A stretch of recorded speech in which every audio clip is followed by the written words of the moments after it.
Did you know?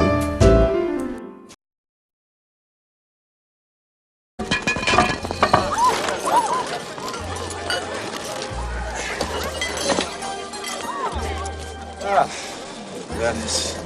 Ah, Venice, indeed. During the Renaissance, Venice was at the heart of an international trade and banking network that made famous, or rather infamous, families such as the Borgia immensely wealthy and powerful. This wealth and these connections undoubtedly had benefits, fueling large portions of the intellectual and artistic revolution that we call the Renaissance, but it also came with risks. Being connected to the rest of the world meant disease could spread, and thus, if a ship bearing plague or illness arrived at Venice, it would be isolated from the city's population for 40 days. This is where we get the word quarantine from.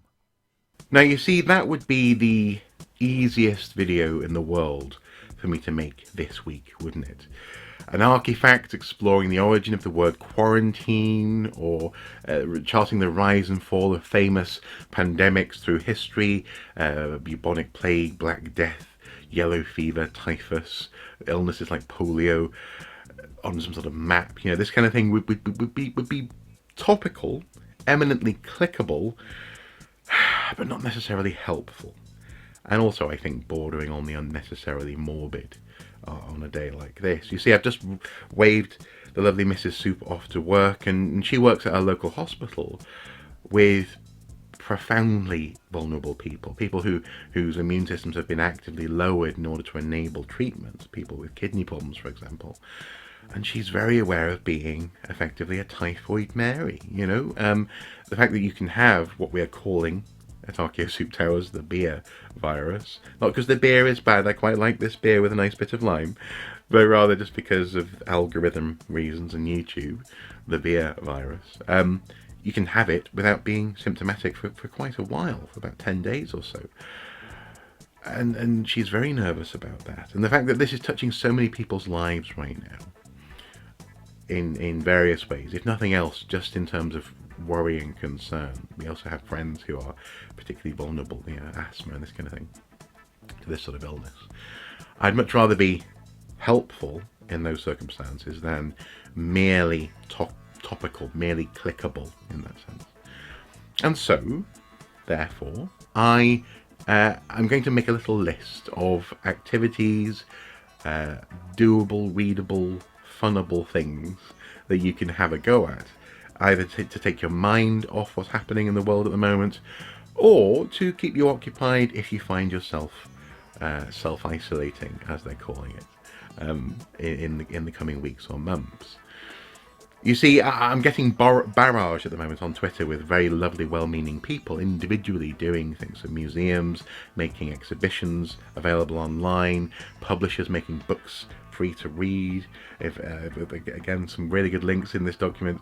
Colorinable stuff, makeable stuff, so on and so forth. All linked with history and archaeology.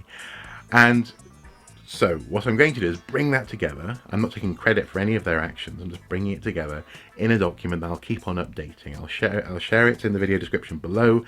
I'll store it on the Google Drive. It'll just be there from now on, really. Frankly, it'll be really good for a rainy day as well in the future. And hopefully this is a helpful thing that I can do as an archaeologist, as a public educator, so on and so forth, rather than a merely topical thing. Because I think at the moment we all need to be helpful as possible, and this is a little thing that I can do, especially in the context of my work calendar now being fairly empty up until the summer at least. Yeah, an awful lot of the work I do is very face-to-face, so quite a lot of it's been suddenly cancelled. I think we'll be okay, at least for now. And also the one project in particular, we are working to try and find ways to make things happen online, because frankly they accept that I need some sort of income, so but that's the point, isn't it? We all need to be helpful right now, not merely topical. And so, yeah, I know that's been my tagline for the video, but I think it works. So I'll put a link below. Please do send me, you know, if there's other activities, other things that I've missed.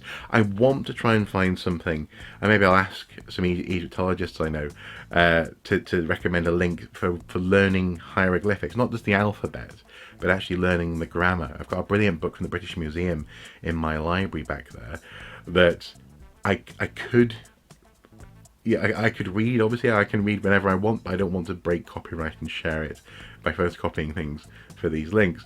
But if there's something out there that, for example, where you can learn hieroglyphics, learn an ancient language, I'll put those in the links as well below. So there's something for everyone, like I say, ranging from colouring in to reading really boring books. and hopefully this will be useful. Definitely in the comments, DM me, tweet me, email me, whatever. Let's make a little resource for people to enjoy. And enjoy is the operative word. It's not just for now. This is for a rainy day in the future as well. And also, frankly, this is now, I've turned it around. It's not just a weird, morbid conversation to have as the first rubber-stamped 10 years of Archaeosuit video for the year. This is a lovely thing to do with that stamp on. So I think, yeah, helpful, not topical. As ever, guys, thank you for watching. Stay safe, look after each other, cough into your elbow, and until next time, do take care. Bye-bye.